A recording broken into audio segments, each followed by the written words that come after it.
Bonjour, bienvenue sur la chaîne Le Fruit de la Vigne. Et oui, là je vais vous remettre une petite rediffusion sur le fait de ne pas juger ou de juger, hein. Alors, effectivement, le jugement c'est quelque chose où parfois on entend, oui, tu ne dois pas juger, tu n'as pas le droit de me juger, la Bible a dit que tu seras jugé à la mesure que tu me juges, retire la paille dans ton œil, retire la poudre dans ton œil avant de t'enlever ma paille, etc. Il faut savoir une chose. Alors c'était Kant, hein, qui disait, Emmanuel Kant qui disait que le jugement, en fait, est lié au raisonnement. Un raisonnement, c'est quoi? C'est une suite de jugements qui, s'enchaînant les uns aux autres, vont nous conduire à un jugement final, c'est-à-dire à la pensée. C'est là quelque chose. Alors, c'est vrai il y a des mauvais jugements, il y a des bons jugements. Ça dépend comment on va évaluer ce jugement-là. Mais on ne peut pas ne pas juger, puisqu'effectivement, je l'explique, hein, dans un certain nombre de mes vidéos. Et là, vous comprendrez pourquoi je parle de jugement. En tout cas, je vous laisse regarder cette rediffusion pour les nouveaux abonnés qui sont là, parce que peut-être qu'ils n'ont pas eu le temps de faire le tour de la chaîne complète. Et puis, je vous dis à bientôt pour la prochaine vidéo. Alors, je n'oublie pas que j'ai des vidéos à faire, mais bon, à un moment donné, il faut faire avec, hein. Je vais au fur et à mesure de ce que ma pensée me dicte quelque part. Allez, je vous souhaite un bon vendredi. Au revoir. Bonjour, bienvenue sur la chaîne Le Fruit de la Vigne. La vidéo que je vous présente a pour titre « Ne me juge pas ». Vous avez certainement entendu dire autour de vous, ou vous-même l'avez peut-être vous dit, « Arrête de me juger ». Pourtant, on ne peut pas ne pas juger. Pour la simple raison, c'est que le jugement sont des raisonnements raisonnés à partir de pensées produites par l'esprit. Je m'explique. Le propre de l'esprit est de produire de la pensée. Quant à la pensée, c'est la faculté que l'on a de rassembler des informations, puis de raisonner à partir de ces informations. Un raisonnement, c'est quoi? C'est une suite de jugements qui, s'enchaînant les uns aux autres, va nous conduire à un jugement final, c'est-à-dire à la conclusion de la pensée. Mais attention, un refoulement n'a rien à voir avec un processus raisonné. C'est-à-dire un désir refoulé est ignoré comme désir.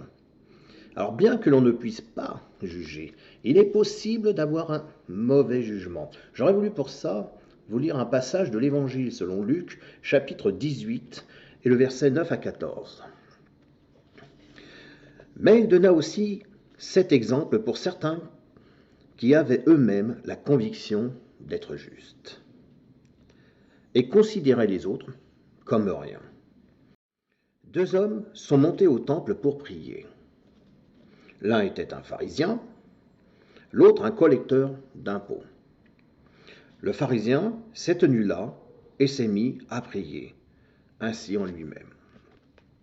Ô Dieu, je te remercie de ce que je ne suis pas comme le reste des hommes, extorqueur, injuste, adultère, ou bien encore comme ce collecteur d'impôts. Je jeûne 2 fois par semaine, je donne le 10e de tout ce que j'acquiers. Or, le collecteur d'impôts, se tenant à distance, ne voulait pas lever les yeux vers le ciel. Mais il se frappait la poitrine en disant « Ô Dieu, sois miséricordieux envers moi, un pécheur, donc un délinquant. Je vous le dis, celui-ci est descendu chez lui, s'étant révélé plus juste que cet homme-là, parce que tout homme qui s'élève sera humilié, mais celui qui s'humilie sera élevé. » Voyez-vous? Et vous-même, vous faites partie des personnes qui guettent la moindre faute de votre prochain? Moi, personnellement, j'aimerais vous dire que non. Mais il me reste beaucoup de travail encore à faire sur moi.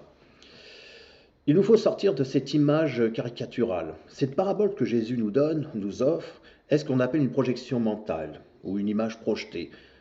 Cette image projetée qui nous rappelle que nous avons des défauts et nous avons des qualités. Mais une qualité, c'est quoi? Eh bien, c'est un défaut qui, à un moment donné, a su se rendre utile. Votre mauvais jugement ne fait peut-être que cacher votre propre insécurité et peur d'être jugé. Les jugements laissent des traces. C'est le regard que vous posez sur vous qui détermine votre valeur et non la place que vous occupez. Vous êtes les premiers à vous juger, n'est-ce pas?